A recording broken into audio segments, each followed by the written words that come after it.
Okay, pretty good. uh, So moving. good morning, everyone, and once again, welcome to this mini webinar session. My name is Angel, your moderator, and today we will have our first presenter, Lady Caterine Bonilla. Remember, lady, that you will have 8 minutes for the mini webinar. You can start the presentation now. Okay, thank you so much. Good morning, everybody. My name is Lady Bonilla. Today, I would like to invite you to reflect on a relationship that, although increasingly recognized, it still doesn't receive the attention it truly deserves. The connection between the physical exercise and mental health.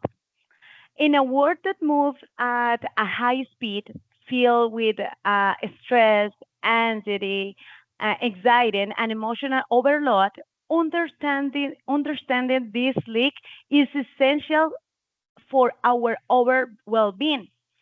Uh, when we talk about exercise, we often think of the physical benefits, controlling weight, improving strength, increasing endurance, or look better in the mirror. But exercise is more than that. It is, in fact, one of the most powerful and accessible tools we have to take care of our minds. The biggest beneficiary of the movement is the brain.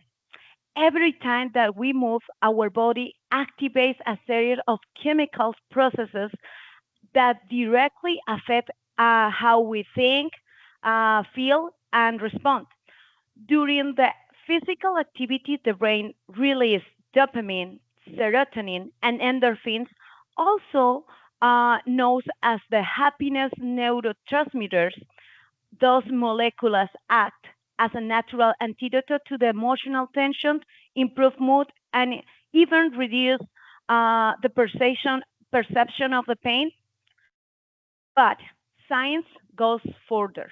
Recent studies show that exercise increases the production of BDNF. What is that? An, an, a neurotrophic factor that protects and regenerates neurons. Simply put, when we exercise, our brain becomes stronger, healthier, and age more slowly. Now, exercise an antidote to anxiety and stress. We live in an age where anxiety has become normalized. Many people experience constant worry, muscle tension, trouble focusing, or even physical discomfort. Exercise works like a natural release valve for a state. When we move, the body regulates levels of cortisol, the stress hormone. A break between a minute walk, a dance session, gentle stretch, or moderate strength workout can significantly reduce the physical activation associated with anxiety. In addition, exercise interrupts repetitive patterns, what we usually call overthinking, because it shifts our focus to present breathing, movement, body sensation. It becomes a form of meditation in emotion. This is important. Exercise and expression as a power outlet. This doesn't mean that exercise replaces professional treatment, no, but it is a highly effective complement. Multiple studies show that regular physical activity can be as an effective as essential initial treatment for mild, moderate the depression. Why? Because exercise boosts motivation and energy, enhance the sense of achievement, introduce a structure and routine, connect individuals to social space, nature, and other or themselves. And even small goals like walking 10 minutes a day can make noticeable difference for someone struggling with deep sadness, movement, and self-esteem. Contrary to the popular belief, the relationship between exercise self and self-esteem doesn't depend on having a perfect body. Each small achievement strengthens the confidence. Over time, this builds a powerful sense of self-worth and control over one's well-being. Exercise improves memory, focus, and fall asleep. Our fast-paced lifestyle has affected our ability to concentrate and sleep. Exercise acts as a natural stabilizer, improve working, memory, and processing speed, increase the blood flow into the brain, enhance clarity, regulates sleep cycles, making sleep deeper and easier to achieve. And we all know how much our mood improves when we uh, sleep well. It is not about hours, it is about consistencies. One important point: you don't need intense or long workouts. No gym is required, no expensive gear, no perfect routine. What truly transforms mental health is consistency. Consistency. Walk 20 or 30 minutes, dancing a few times during the week, ju- do yoga at home, basic body weight exercise, all of it counts.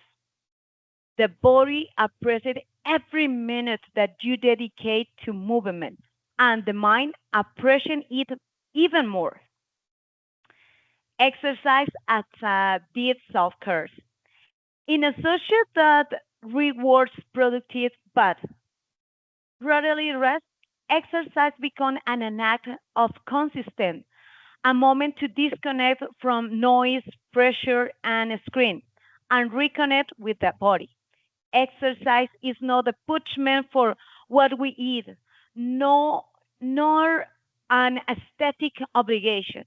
It is an act of self love, a message to the body: you matter. And when you care for the body, the mind responds with balance, clarity, and calm. I have this final invitation.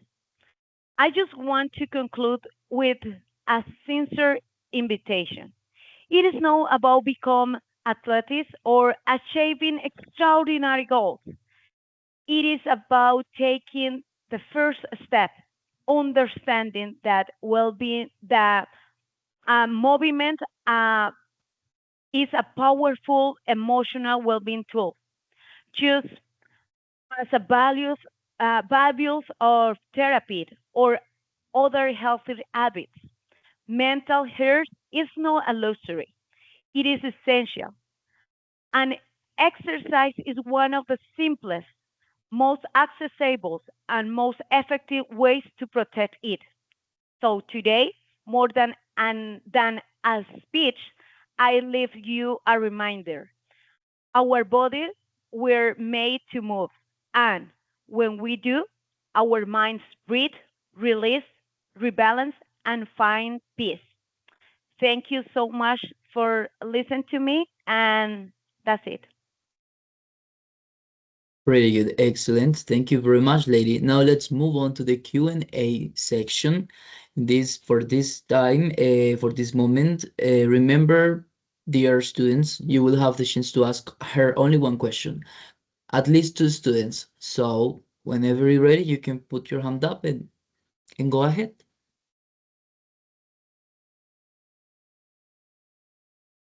I have a question. Thank you. Okay, Um, please. what activities do you do for that?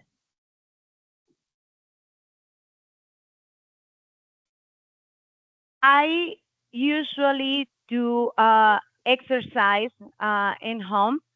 I exercise 1 hour and 40 minutes. it's not necessary to do it every single day. The important thing is that you have that connection 3 times a week or 4 times a week. But when I do, in my experience, my own opinion, in my opinion, when I do, I really feel freedom. I feel complete relax. I sweat too much, but it's a perfect moment for me and with my mind.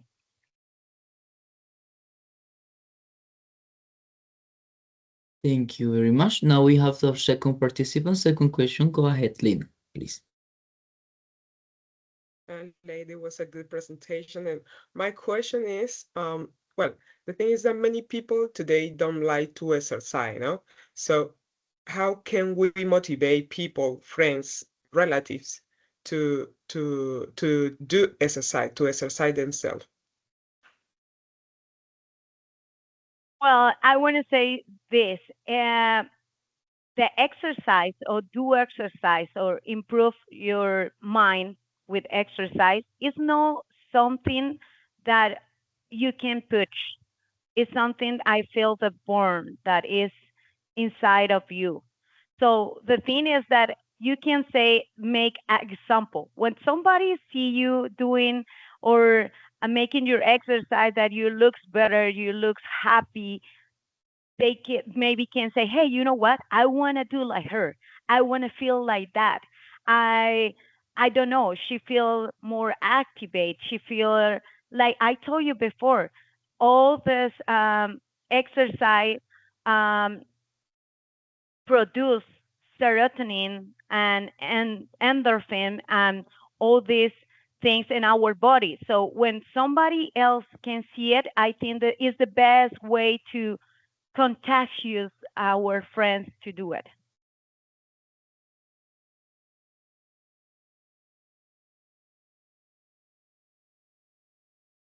Thank you very much, lady and dear students, for your questions. Now, yeah, it's a very interesting topic. And let's move on now to the feedback.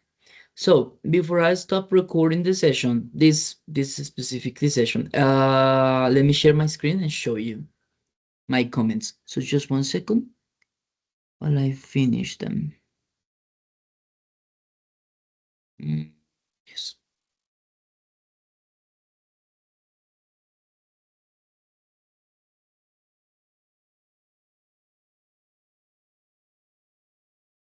This one. All right. So, lady, in general, that was very good. I liked your presentation. As for the performance in the mini webinar, you spoke in a very natural and confident way throughout your mini webinar. Since you did not rely on reading, your presentation sounded smooth and authentic. This helped maintain audience engagement, also showed strong preparation and control of your topic. As for the pronunciation and intonation, your tone of voice was very, very good, clear, strong, and appropriate to catch the audience attention. Your pronunciation was generally very good and understandable. There were a few parts, or there were a few words where you mispronounced it, mispronounced it, but you immediately corrected them.